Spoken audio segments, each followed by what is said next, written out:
Today I want to explain to you three principles that we use every day in our lives, but probably are not aware of. And if we become more aware of these principles that operate in our lives, we can build ourselves better lives, more constructive lives, more fulfilling and productive lives. And then I want to give you a 4-step program that will help you to achieve your goals, to achieve any objective that you have in mind to achieve. This formula, this plan, has been used by thousands of people successfully and by many Mary Kay people. And so it can be and will be successful for you. The first principle is this: we live, we love, we work, we act, not in accordance with the truth, but we live, love, work, act in accordance with the truth as we believe it to be, as we think it is, as we perceive it. Let me repeat that. We live, we love, we work, we act, not in accordance with the truth, but we live, love, work, act in accordance with the truth as we believe it to be, as we believe ourselves to be. Let me give you a good example. You and I are unlimited beings, yet we live our lives as though we were limited beings. We ascribe for ourselves certain limits in our lives that we will not venture beyond. For example, we may think to ourselves, oh, I couldn't be like her. I couldn't give a talk like that. I couldn't earn that much money. I couldn't recruit like she does. I couldn't hold that many shows. And on and on and on it goes. These are the barriers. These are the limits that we have to operate in.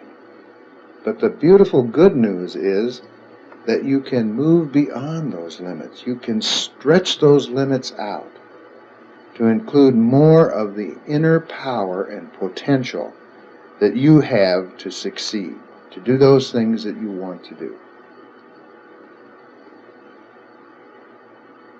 You can move the perimeters of limitation within your own mind to produce a better life, to produce more income, to produce more joy, more peace in your life. And you do it by recognizing that you're living your life according to the truth about yourself as you think it is. And you need to begin to expand your thinking to include this marvelous inner potential that you have for success, for total peace of mind. You have that power within you to accomplish anything that your mind wants you to accomplish. So let's be aware that you're living your life right now in accordance with the truth as you think it is about yourself. But you can begin to expand those limits. We'll talk a little more about that a little later on.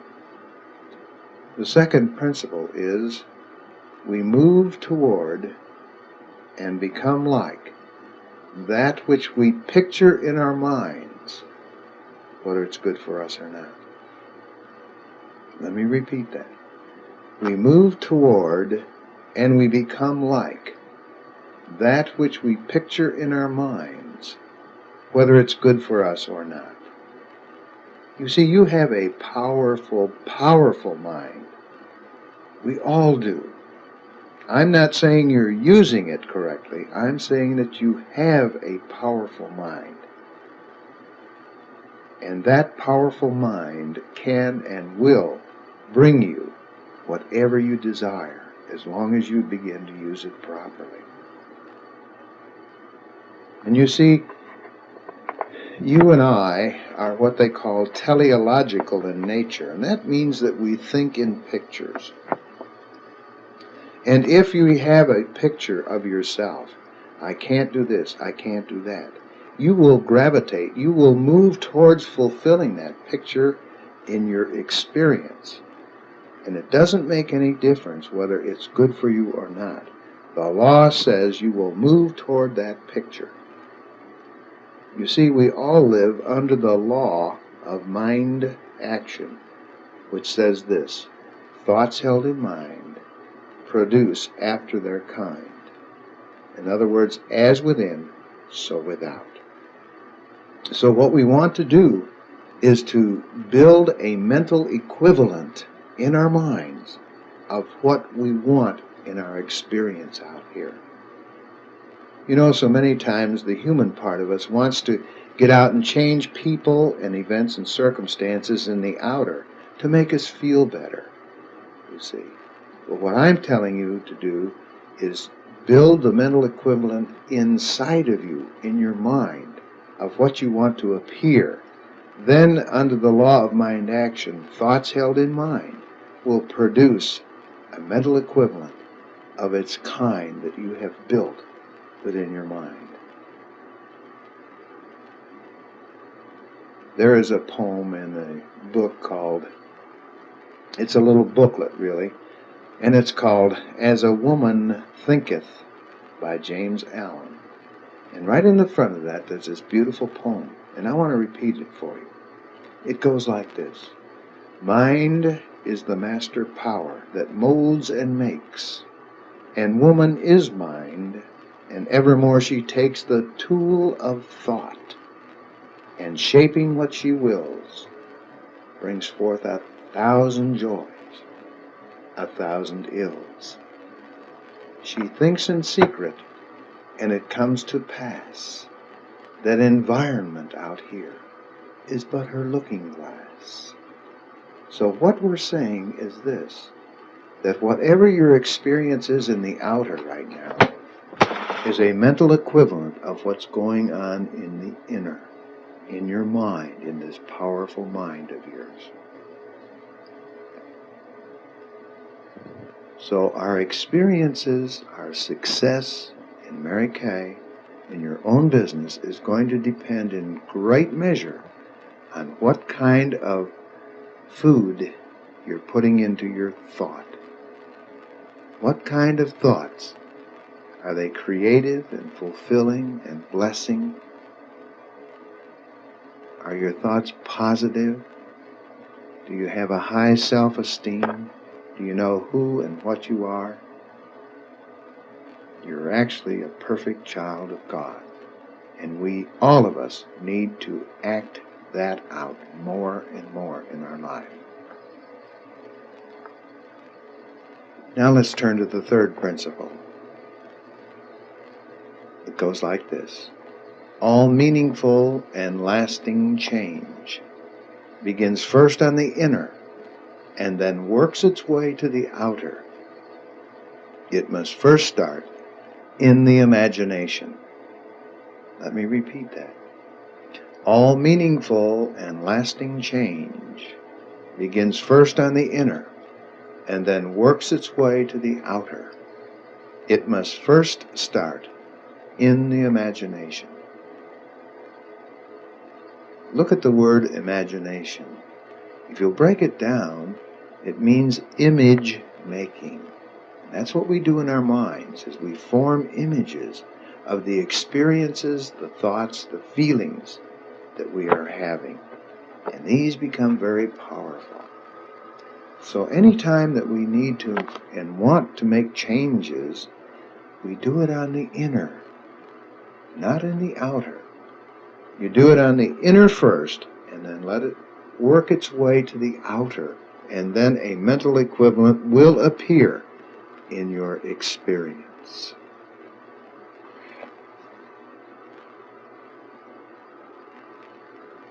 Use this powerful tool of your imagination to image or imagine yourself successful, fulfilling, productive, creative, and feel that inner power that you have to fulfill and do those things that are necessary to complete your goals. And now that we're talking about goals, we will talk about the 4-step formula for accomplishing your goals. I will go through all 4 steps, and then we'll talk about it. The first step is get clearly in mind exactly what it is that you want. Get clearly in mind exactly what it is that you want, and underline clearly. And we can call that the thought step. The second step is develop the strong conviction that it's already yours. Develop the strong conviction that it's already yours. And we can call that the feeling step. And then thirdly, do everything that you can in the outer to make it happen, to make it come true. Do everything that you can in the outer to make it happen, to make it come true. And we can call this the action step. And finally, the 4th step is release it. Let go. Let it happen. And we'll call that the acceptance step. Let go. Release it. Let it happen. All right, let's go back to the beginning. Let's assume for this exercise that you want to net out $2,000 each month. Now, it could be $500, it could be $200, it could be $100, it could be whatever amount that you want. The amount's not important. But we will just take the amount of $2,000. So we need to get clearly in mind $2,000. Now, it's important that you get clearly in mind exactly what it is that you want. Because it would be like going into a restaurant and sitting down, and the waitress comes up and says, "May I take your order?" And you tell her, "Well, bring me something that you think I would like." Probably she would be frozen there, not knowing what to do, and might say, "Well, could you be a little more specific?" And then you might say, "Well, bring me a cheeseburger and some fries and a chocolate malt." She would say, "Thank you, now I can go get it." Your mind operates the same way. If you give it confusion, you will get confusion back out into your life. That's just the law. As within, so without. So it is absolutely essential that you are clear in exactly what it is that you want. So we've got the clarity of $2,000 a month, net. And so we move to the next step. Develop the strong conviction that it's already yours. Well, how do we do that? If it were me, for example, I would close my eyes and use my powerful imagining factor, and I would image in my mind a check for $2,000 with my name on it. I would also see an entry in my checkbook, in my mind, of $2,000 deposited. Or it might be a savings account book, whatever. And then I used to work in a bank as a teller, and I know what new money smells like. So I would see in my mind a table with a whole stack of money. And then I would smell it. I would use every one of my physical senses that I could to develop the strong conviction that I'm already there. I'm already seeing it. I'm already experiencing it in my life, even though it hasn't happened yet. And so there as a part of the $2,000, we might say, well, if I can win the Grand Am, that's worth maybe $400 or $500 a month to me, with all insurance paid. And so you would begin to image that in your mind. Maybe get a poster that you could hang up in your house somewhere, where you would see it often, in your office. But one of the best things you can do is go right down to the Pontiac dealer and sit in the Grand Am. Now use your senses as you sit in there. Smell the new car smells. Take your hand and feel what the upholstery feels like. Take your eyes and see what the dashboard looks like. And get it clearly in mind that this is your car.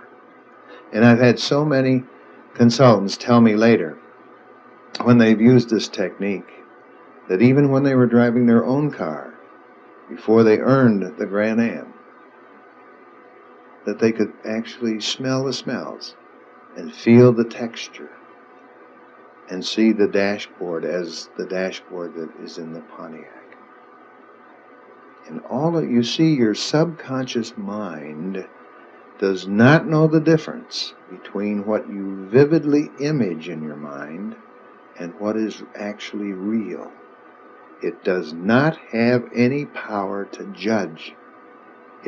Its power is taking what you give it in your mind and doing everything it can to bring that about in your experience. That's its power. So it will not judge. Even if you put in thoughts that are harmful to you, it will try to complete those for you. So remember, it does make a difference what you think.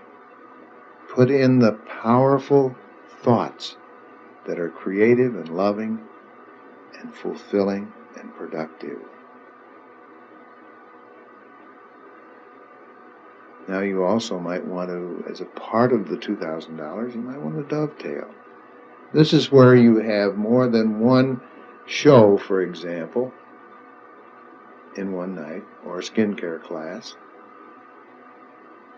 And so you get another consultant, perhaps somebody you've recruited, to take one of the shows or one of the facials. And then you will get 15% of what she does. And if you trained her right, the 15% can amount to quite a bit for you. And while you're at the other show or facial, earning money from it as well. Then there are other avenues of income, for example, recruiting, giving your job away. And you get paid from 4 to 12% of what your recruit orders each month. And that's a wonderful avenue of income. So you begin to see yourself in recruiting situations, you see, and see happy faces, people interested in people wanting to do those things that you're doing, because it is fulfilling, it is productive. So you do all of these things on the inner planes. You see, you create in your mind the mental equivalent of your $2,000 and how you're going to achieve it. Then go to step 3. Do everything in the outer that you possibly can to bring it about.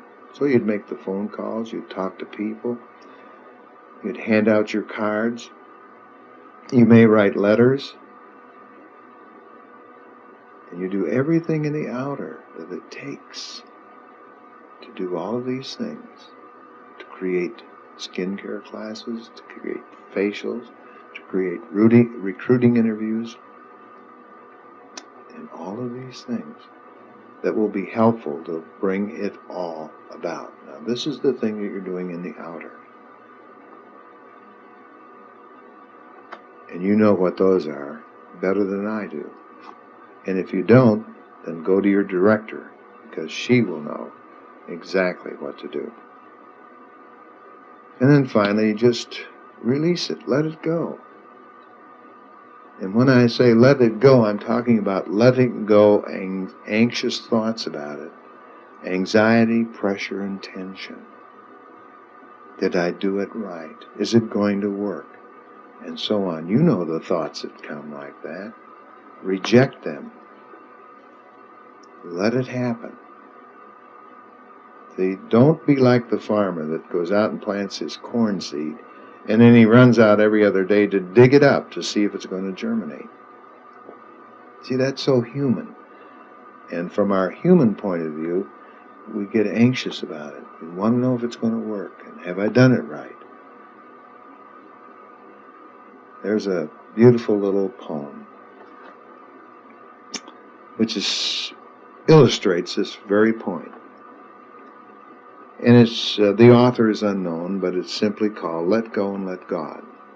And it goes like this.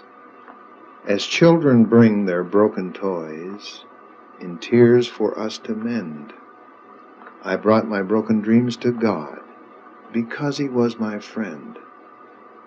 But then instead of leaving Him in peace to work alone, I hung around and tried to help with ways that were my own. At last I snatched them back and cried, "How could you be so slow?" "My child," God said, "what could I do? You never did let go." So remember that poem when you have those anxious moments, and when doubt seems to come intrude on your thinking process. Remember to let go of those things. Do not embrace them, but just simply let them go from your mind and replace them with productive thoughts about yourself, the integrity, the honesty that you have developed within yourself, and the knowledge that you know that you are helping people feel better about themselves. So let's review the 4 steps again. First is thought, the next is feeling, the third is action, and the fourth is acceptance. And if you'll look at those 4 steps, you'll understand and realize that 3 of them, the first, second, and fourth, are all done on the inner planes of your mind. Only 1 is done in the outer. And the inner work that you do is always far more important than the outer work that you do. Now I want to leave you with one final thought, and it's in the form of a poem, which came out of the book Think and Grow Rich, and I suppose most everyone is familiar with it. But this is how it goes. If you think you are beaten, you are. If you think you dare not, you don't. If you like to win, but you think you can't, it's almost certain you won't. If you think you'll lose, you're lost. For out of the world we find success begins with a fellow's will. It's all in a state of mind. If you think you're outclassed, you are. You've got to think high to rise. You've got to be sure of yourself before you can ever win that prize. Life's battles don't always go to the stronger or faster man. But sooner or late, the one who wins is the one who thinks she can. Well, there you have it. Put this into practice. It works. It works beautifully. And as you do, remember that you have a tremendously powerful mind, and let it work for you. Good luck, and God bless you.